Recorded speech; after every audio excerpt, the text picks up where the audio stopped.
राजा अजातशत्रु का राज्य बहुत अच्छा चल रहा था, किंतु कहते हैं न कि समय हमेशा एक जैसा नहीं रहता। ऐसा ही अजातशत्रु के साथ हुआ।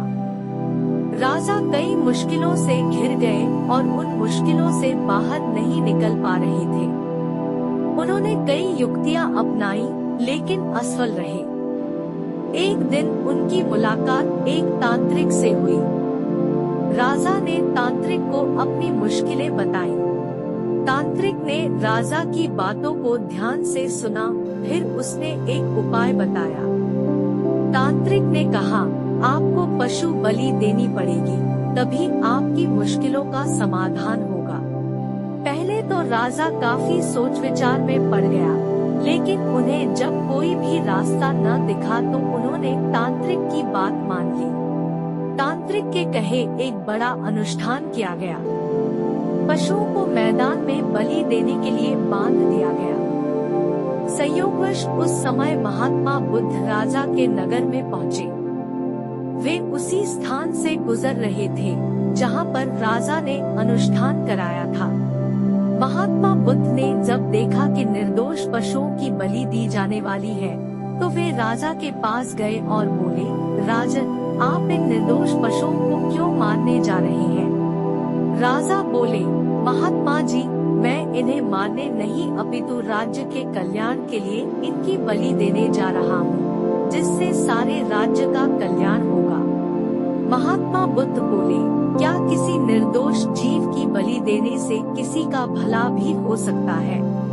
थोड़ा सा रुककर महात्मा बुद्ध ने जमीन से एक तिनका उठाया और राजा को देते हुए बोले, इसे तोड़कर दिखाए। राजा ने तिनके के 2 टुकड़े कर दिए। बुद्ध बोले, इसे अब पुनः जोड़ दे। राजा बोले, महात्मा जी, यह आप कैसी बातें कर रहे हैं? इसे तो अब कोई भी नहीं जोड़ सकता।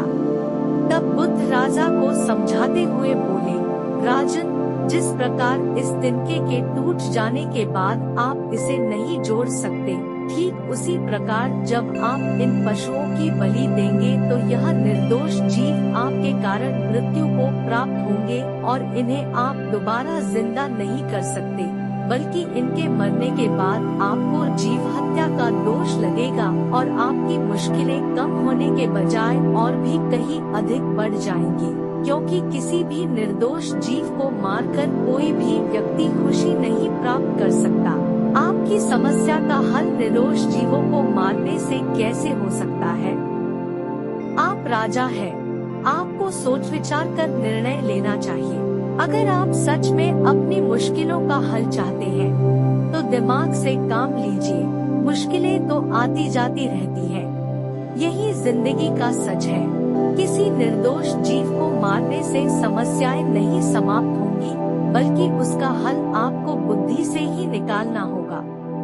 बुद्ध की बात सुनकर अजातशत्रु उनके चरणों में गिर पड़े और अपनी भूल की क्षमा मांगने लगे।